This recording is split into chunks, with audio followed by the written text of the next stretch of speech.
Do you want to be the best version of yourself? I'm going to share with you 3 tips to a healthier you.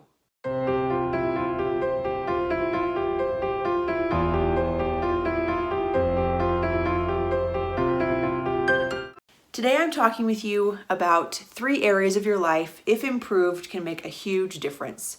These areas are fitness, finance, and fun. These 3 areas are the center of what I share with others, whether on social media or in general, and are very important to me. So, number 1, fitness. Did you know that less than 5% of adults participate in 30 minutes of activity each day?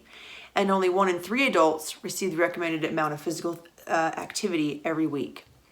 And yet we know that physical activity is a really important thing for our overall health. It can help reduce the risk of many diseases.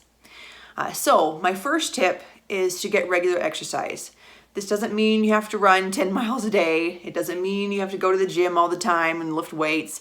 Although if those are things you like to do, then that's great. The thing that I think helps a lot is take a walk every day. Get outside of the house, get the fresh air, breathing the fresh air, and have some time maybe to yourself to have some quiet time, or go on a walk with your family. Go on a hike. Just get outside and get the activity level up. If that's not something that's possible for you at this point, then maybe walk in place or stretch while you're watching TV. Just do little things that can help to increase your physical activity overall. You'll notice small changes as you go about this. And I believe also that besides physical fitness, also mental fitness needs to be evaluated. Are you a generally happy person? Do you have mostly positive thoughts? Or are there a lot of negative thoughts that you have throughout your day?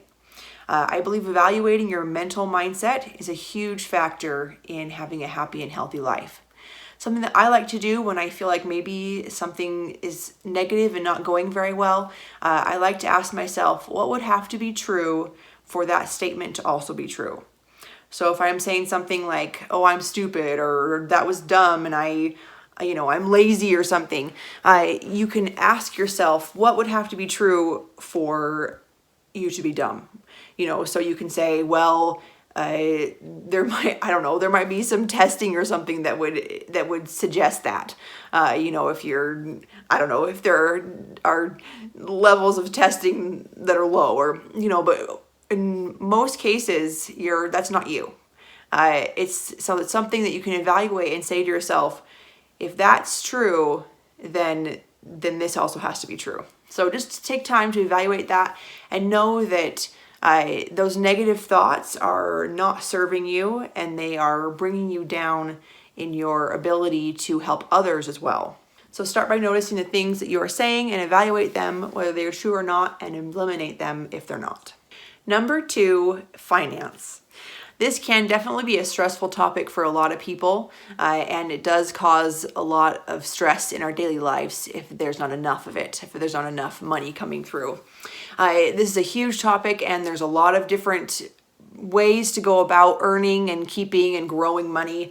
But for right now, I kind of just wanted to keep it simple and give a tip that I have found to be helpful, that having a good savings plan is really important. So not just saying, oh, I'm going to save money when I have extra. That never works. You never have extra, even if maybe you would have if you put that as a priority. So I like to have a weekly savings plan. So I have a schedule throughout the year, 52 weeks, where I know each week what I'm going to save. The amount changes each week, just the way I've worked out the schedule. And in the end of the year, I have $5,000 saved in my savings account. So this helps to eliminate any guesswork. You don't have to say, oh no, how much was I supposed to save this week? Or you get to the end of the year and you haven't saved anything, and then you're sad and all of that. So I have worked out a schedule where I save a certain amount every single week, and then I end up with a certain amount at the end of the year. So this just helps to make sure that I have a savings ready to go, and every year I'm continually adding to that savings. So decide on a plan and stick to it. If that means that you're not going to go to the movies or you're not going to go out to eat, that's a trade-off that will definitely serve you later, and something that you'll be able to feel good about in the end. Obviously, you know what's going to work for you and your financial schedule. You would be the one that would know what would work for you and the best way to go about having a savings. So decide on a plan and stick to it. Number 3 is fun. This is something that I feel like is often overlooked in our desire to be better, more well-rounded human beings. We focus on other things first, maybe, but I think that having fun is going to increase your happiness and help get rid of the stress that is caused by a lot of other things. So this is the finding the joy in the journey kind of idea. So as you're going along, make sure you're having some fun to offset maybe the stress you're having. So it can be an activity that is planned and, in advance, something that a vacation you've been planning on, or it can be a spontaneous hike that you weren't planning on doing, but will end up helping you feel a lot happier in the end. As a caregiver, this is important due to the level of stress that can sometimes be involved with that kind of career. Fun should be defined by you and something that will help you let go of what you're holding on to. So have some fun and make sure you do it often.